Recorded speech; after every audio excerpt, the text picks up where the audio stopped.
ಕನ್ನಡದ ರ್ಯಾಪರ್ ಚಂದನ್ ಶೆಟ್ಟಿ ಮತ್ತು ನಿವೇದಿತಾ ಗೌಡ ವಿಚ್ಛೇದನ ಕೋರಿ ಬೆಂಗಳೂರು ಕೌಟುಂಬಿಕ ನ್ಯಾಯಾಲಯಕ್ಕೆ ಅರ್ಜಿ ಸಲ್ಲಿಸಿದ್ರು. ಶುಕ್ರವಾರ ಅವರಿಬ್ಬರು ಒಂದೇ ಕಾರಿನಲ್ಲಿ ಒಟ್ಟಿಗೆ ಬಂದು ಅರ್ಜಿ ಸಲ್ಲಿಸಿ ಕೈ ಹಿಡಿದುಕೊಂಡು ವಾಪಸ್ ಹೊರಟಿದ್ರು. ಇನ್ನು ಸೋಷಿಯಲ್ ಮೀಡಿಯಾಗಳಲ್ಲಿ ಜನಪ್ರಿಯರಾಗಿದ್ದ ಈ ಜೋಡಿಯು ಬೇರ್ಪಡುವುದು ಅವರ ಫಾಲೋವರ್ಸ್ಗಳಿಗೆ ಅಚ್ಚರಿಯ ವಿಷಯವಾಗಿದೆ. ಇನ್ನು ಚಂದನ್ ನಿವೇದಿತಾ ಡೈವೋರ್ಸ್ ವಿಚಾರದಲ್ಲಿ ಕೆಲವರು ನಟ ಸೃಜನ್ ಲೋಕೇಶ್ ಹೆಸರು ಎಳೆತಂದು ಟ್ರೋಲ್ ಮಾಡ್ತಿದ್ದಾರೆ. ನಿವೇದಿತಾ ಹುಟ್ಟುಹಬ್ಬದ ದಿನ ಸೃಜನ್ ಲೋಕೇಶ್ ಒಂದು ವಿಡಿಯೋ ಶೇರ್ ಮಾಡಿ ಶುಭ ಕೋರಿದ್ರು. ಅದರಲ್ಲಿ ನಿವೇದಿತಾ ಜೊತೆಗಿನ ಒಂದಷ್ಟು ಫೋಟೋಗಳನ್ನು ಹಾಕಿದ್ರು. ಇದಕ್ಕೆ ಮನ ಬಂದಂತೆ ಕಮೆಂಟ್ ಮಾಡಿದ್ದಾರೆ ನೆಟ್ಟಿಗರು. ಕೆಲವರು ಕಮೆಂಟ್ನಲ್ಲಿ ಇವರ ಡಿವೋರ್ಸ್ಗೆ ಸೃಜನ್ ಲೋಕೇಶ್ ಕಾರಣ ಎನ್ನುತ್ತಿದ್ದಾರೆ. ಗೆಚ್ಚಿ ಗಿಲಿಗಿಲಿ ಶೋನಲ್ಲಿ ನಿವೇದಿತಾ ಕಾಣಿಸಿಕೊಂಡಿದ್ರು. ಇನ್ನು ಬಳಿಕ ಬಂದ ರಾಜಾ ರಾಣಿ ಚಂದನ್ ನಿವೇದಿತಾ ಭಾಗಿ ಆಗಿದ್ರು.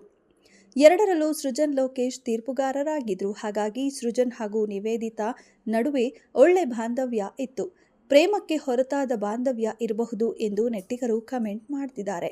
ನಿವೇದಿತಾ ಹುಟ್ಟುಹಬ್ಬಕ್ಕೆ ಚಂದನ್ ಕೂಡ ವಿಶ್ ಮಾಡಿದ್ರು. ಸೃಜನ್ ಕೂಡ ನಿವೇದಿತಾಗೆ ವಿಶ್ ಮಾಡಿ ವಿಡಿಯೋ ಹಂಚಿಕೊಂಡಿದ್ರು. ಸೃಜನ್ ಲೋಕೇಶ್ ಹಂಚಿಕೊಂಡಿದ್ದ ವಿಡಿಯೋದ ಹಿನ್ನೆಲೆಯಲ್ಲಿ ಬರುವ ಹಾಡಿನ ಬಗ್ಗೆಯೂ ಕೆಲವರು ಕಮೆಂಟ್ ಮಾಡ್ತಿದ್ದಾರೆ.